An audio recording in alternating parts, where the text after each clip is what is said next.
A funeral dress with a skirt that's too revealing makes me angry. It seems like you're trying to attract men by wearing it. I'm tired of my husband's unfair thoughts. I want a divorce. I'm leaving this house. My name is Kate, and I'm 40 years old. I love chocolate a lot and often end up eating a whole family-sized bar by myself without realizing it. I used to fight with my sister over chocolate when we were younger. Looking back, I wasn't always a mature big sister, but I've seen adults who act even less mature than I did when I was 25. Back then, I had just married my husband, Kevin, who worked at a bank. We met through a friend and got married after about 6 months of dating. Everyone thought I had a perfect life. But things changed after we got married. Every day, when Kevin came home from work, I would greet him and ask about dinner. If it wasn't ready, he'd get upset. So, I made sure to come home before him, cook dinner, and clean up. It was a bit annoying, but Kevin's good salary allowed us to live in a nice house and have a comfortable life. I thought it was normal to have little arguments in a marriage, so I didn't pay much attention to it. But Kevin's behavior kept getting worse. Despite being married, I still visited my parents often, especially to see my 14-year-old sister who was much younger than me. Since our parents worked a lot, I felt like I raised her most of the time. It wasn't because my parents ignored her, but because I loved her so much and wanted to take care of her. My sister was often sick and had to stay in the hospital. Sometimes the doctors would say she might not make it through the night. Thinking about losing her made me love her even more. That's why even after I got married, I continued to visit my sister when she was out of school. But my husband didn't like it. He would say things like, "Who is more important, me or your sister? When a woman gets married, she should focus on her husband's family. My mother never acted like this. You're not doing your duty as a wife." He'd go on like this for almost an hour. None of my friends were married at the time, so when I talked to a senior coworker about my husband, she said, "It's your responsibility. When you're married, you have to prioritize your husband." I thought that's how it was supposed to be. Looking back, I realized I was naive. But even then, I couldn't imagine not seeing my sister. My sister's health was getting worse, and she was in the hospital again, only allowed short visits in a sterile room. It's natural for a family to want to be together in times like these. Sometimes, I'd even take a day off from work to go see her, and I started going to the hospital even on days when my husband was off. But my husband strongly disagreed with this. One day, out of the blue, he invited his mother, my mother-in-law, over to our house. With her there, he confronted me. "What are you even thinking? I work hard to take care of our home, and you can't even do that properly. You're just hopeless. I've told you so many times not to wear skirts, yet you still do. It's inappropriate for a married woman to wear a skirt. What's the problem with me wearing the clothes I like? And this dress was chosen by my sister. I can't just give up on it." See, there you go again, always bringing up your sister Kate. You should be caring more about me. After all, who do you think supports you? Hey, I work too. You can't just claim you're the only one providing. This argument isn't getting us anywhere. Listen, I've already called your workplace and told them you're quitting. You should be thankful. From now on, your focus will be on taking care of the house. What are you talking about? You can't make decisions like this without asking me first. I'm not going to listen to you. Starting today, you're going to live with my mom. Maybe then you'll learn how to be a proper wife. I don't understand what's gotten into you. You're acting irrationally. Shut up. The angry husband smashed a glass on the floor and continued to throw things around in his rage. Seeing the broken glass made me truly scared of my husband for the first time. I regretted marrying him, wondering how I ended up with someone like him. Later, I tried to cancel my resignation with my company, but they told me not to cause any trouble. It turned out my husband had demanded my resignation in a way that was almost abusive, so I lost my job and had to stay at home as my husband wanted. When I told him I quit my job as he wished, he apologized with a smile, saying he might have gone too far. But after seeing his true nature, I couldn't trust his apology. The next day, my husband surprised me by bringing home a group of his coworkers. He proudly introduced me, saying, "I wanted to show off my lovely wife," and his colleagues joined in, praising my appearance. Then, out of the blue, he declared, "My wife is an amazing cook. You have to taste her food before you leave." I panicked, realizing we didn't have enough food for everyone. "It's fine, just make something simple." "I don't want you to stress out," he reassured me. "I can go shopping if we need more ingredients," one of his female coworkers offered. Your husband really cares about you. I'm jealous, he added. No. He's just good at putting on a show. If he really cared, he wouldn't have brought his coworkers home after a big fight yesterday. I thought bitterly to myself as I started cooking with my mother-in-law. After about 3 hours of eating and drinking, his coworkers finally left. Hi, you. What? I instinctively replied, feeling nervous about what might happen next, given his grumpy mood. I was anxious, afraid he might explode like the day before. Can't you be a bit happier? Seems like I'm not teaching my wife properly, he criticized. I couldn't understand what I did wrong, but I didn't dare to argue. I was too scared. I'm sorry, I mumbled, feeling defeated. Even a child can apologize, he scoffed. Mom, give her a score for today. He turned to his mother for backup. Well, she's not doing a good job supporting her husband, is she? I can't give her any score, his mother replied. Haha, see, even my mom agrees. She can't even give you a score. How funny is that? My husband laughed and lightly tapped me. And about the meal, I tasted a bit. But didn't Kevin find it unsatisfactory? He continued. That's right, Mom. Keep it coming. And what about her clothes? There were men among the colleagues, but she's showing too much skin. What do you think? As a woman, it's indecent to expose your collarbone. She should cover it with a scarf or turtleneck, he added. Whose fault is it that his colleagues suddenly invaded our house and I had to cook without even having time to change my clothes? I retorted. It's Kevin's, I concluded. I couldn't understand why I was constantly being criticized so harshly. She really is something, isn't she? Despite my efforts to teach her every day, she just doesn't seem to learn. Maybe she's just not very smart, my husband remarked. No doubt about it, his mother agreed. That day, I endured a lecture for nearly 2 hours. By the time I finally got a chance to take a bath and go to sleep, it was almost 4 a.m. I had to wake up soon to prepare my husband's lunchbox, so I decided to skip sleep altogether. Despite everything, my husband continued to try to teach me a lesson, especially when I kept visiting my younger sister. About a month and a half later, I received the heartbreaking news of my sister's passing. I wished it was a lie, I murmured, desperately hoping that my mother's announcement of my sister's passing was just a cruel joke. I had been warned countless times about my sister's critical condition, and I had even shared what I thought would be my last moments with her. I thought I was prepared, but my heart couldn't accept the reality. She was only 14 years old. I questioned whether my sister, who endured painful treatments and constant hospital stays, had truly found happiness in her life. As her older sister, had I been able to bring her joy? However, the last expression I saw on her face in the hospital was a smile. It seemed she hadn't suffered. You fought bravely and you did your best. Thank you for everything, I whispered through tears as I hugged my sister and bid her a final farewell. The funeral passed in a blur, and I realized I hadn't been home for several days. I informed my husband about my sister's passing, but as expected, he didn't bother to attend the funeral. Instead, he said something hurtful like, "You should prioritize me over the dead." Unable to bear such cruel words at such a time of grief, I ignored him and hung up the phone. When I finally returned home, weighed down by sorrow, my husband and mother-in-law were waiting for me at the door, looking stern and unwelcoming. You're quite late, aren't you? My husband remarked.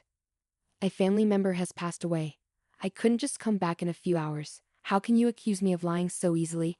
I replied, feeling hurt and frustrated. What? Are you going through a rebellious phase? Always lying and defying me. Whose wife do you think you are? He retorted. Wait a minute, my sister really did die. It's not a lie, I insisted. I wonder. Even though you haven't greeted me at the door in days, even if you're wearing a skirted suit now, it's hard to believe you, he replied dismissively. Why is it hard to believe? I asked, confused and upset. If you truly love your husband, you should be able to do it. It's your duty as a wife to welcome your husband home. My husband scolded me, accusing me of being incompetent, and don't even think about denying it. Are you having an affair? What? No matter how many times I tell you, he dressed provocatively, and the other day you were flirting with my colleague. You're just interested in other men, aren't you? What a disgraceful woman, he continued, hurling hurtful accusations at me. What the heck? I started to argue back, fueled by anger and forgetting my fear of my husband. But then it happened. Divorce, huh? Fine by me. Someone as frivolous as Kate isn't fit for Kevin, right? My mother-in-law chimed in. My husband mumbled, trying to stop her, but I seized the opportunity. I agree with Mom. Let's get a divorce, I declared firmly. My husband kept pleading with me to reconsider, but I had made up my mind. I couldn't risk staying with him any longer, afraid that his violence might escalate. This was my chance, and I was certain it was the right time to end our marriage. So I quickly packed my things and left the house. My husband kept insisting, if you apologize, I'll forgive you. But I ignored him, thinking he must be delusional. He persisted until the end, grabbing my arm tightly and saying, wait. But I reacted instinctively, hitting him in the face with my bag and running away. I headed straight for a specific place, a room in an apartment that I had prepared just in case something like this happened. As soon as I entered the room, I received a call from my mother-in-law on my cell phone. Hello. Kate, did you arrive safely? She asked concernedly. Yes, I'm fine. I'm in a taxi, so Kevin won't find out, I reassured her. That's good. Make sure to hire a lawyer and proceed with the divorce quickly, she advised. Yes, I can't wait to start living independently, I replied. In reality, my mother-in-law and I had been pretending to be at odds in front of my husband. It all began the day my husband brought a colleague home. After his lecture ended and my husband fell asleep, my mother-in-law approached me. Leave this house. Get away from my son, she urged me. Each time my husband criticized me, my mother-in-law, who seemed to have her suspicions, would ask, really? It turned out her late husband had been very much like my husband, and she had endured a lot in her own marriage. In her generation, divorce was frowned upon, so she couldn't end her own marriage. But it seems she wanted something better for me. Watching the interactions between my husband and me, she must have felt compelled to help me. That's when my mother-in-law, with the help of a friend, found a safe place for me to live alone. It's hard to believe she's related to my husband. I can't thank her enough for her kindness. After living in the apartment she arranged for me for 2 weeks, my mother-in-law finally visited, pulling along a suitcase. Welcome. I'm looking forward to this new chapter, she greeted me warmly. Living with us, my mother-in-law discovered that her own son had changed. Before, he seemed like a good person, the image he presented to his colleagues.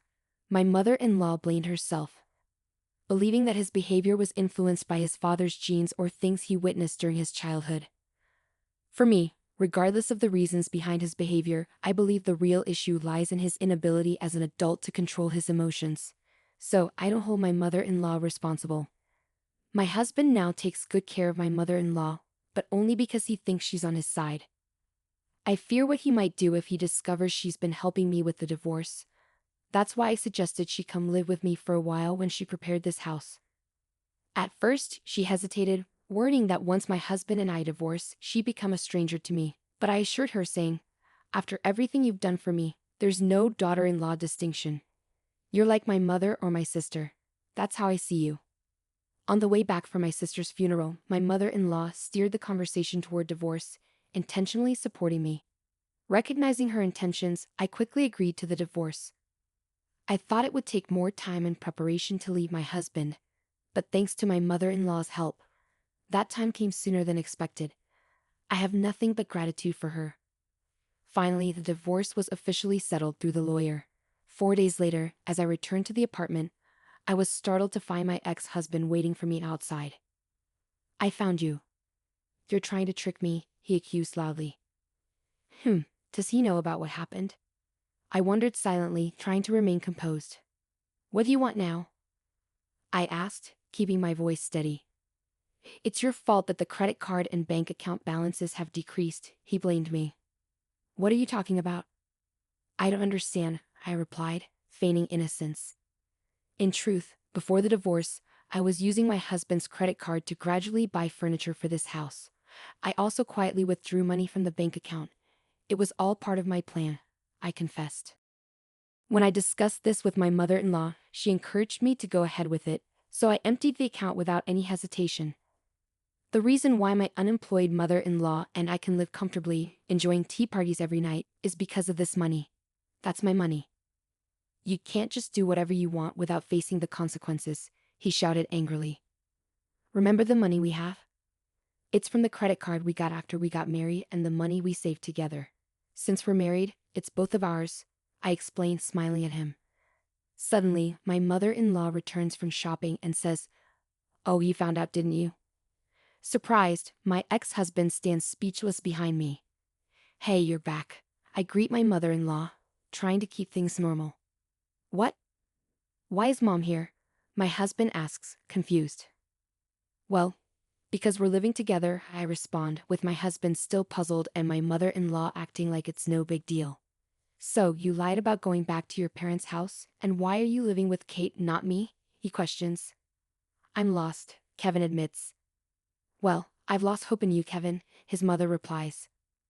"What? But I'm the one who helped Kate get away," Kevin protests. "Actually, Kevin, Kate and I had already planned to split up before you even knew about it," his mother reveals. "But Mom, you were saying terrible things about Kate." "Yes, well, when I was criticizing her, I was really imagining you in her place," his mother confesses. "What do you mean?" Kevin asks, confused. "Because you're not the sharpest tool in the shed, and you get all worked up over silly things like a woman showing her collarbone. I was worried Kate would be in trouble. She deserves someone better than you for a husband," Kevin's mother bluntly tells him. Kevin is taken aback by his mother's harsh words. Meanwhile, I find her response so unexpectedly funny that I burst into laughter. "Mom, you do realize I'm your son, don't you?" Kevin asks, trying to make sense of it. "Unfortunately, yes." "I guess I should have raised you differently," his mother responds dryly. I can't help it, and my laughter grows even louder. "You're just a chit off the old block, like your dad. Watching you mistreat Kate reminded me of my own past. I worried that if she left you, you'd come crawling back to me. I couldn't take that chance. So I left you and moved in with Kate, for both our sakes," Kevin's mother explains. Kevin's mother's confession brings tears to his eyes. He finally explodes. "Is it my fault? Why? You're my child. You've been neglecting me." His mother laughs, almost incredulously. "Do I still need to mother a grown man who's almost 30, she scoffs. A few neighbors gathered as our argument escalated in the yard. They chuckled at my ex-husband's dramatic outburst, saying, "He's really making a scene." With people watching, he didn't dare lay a hand on us and retreated to his house. But the next day, he seemed to have completely lost it. He started spreading rumors about us to his friends and co-workers who used to hang out at our place.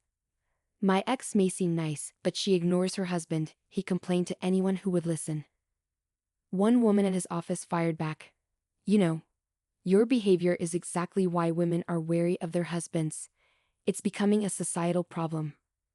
Although no one openly agreed, the vibe at work made it clear that Kevin was in the wrong, and he felt increasingly isolated. In the end, my ex-husband, who turned out to be quite sensitive, couldn't handle the judgmental stares and whispers anymore. He quickly quit his job. It's ironic how he was so quick to criticize me but couldn't handle criticism himself. How sad. Feeling alone, he sent me a lengthy letter trying to justify his behavior and boasting about his greatness as a man. The letter was a whopping 10 pages long.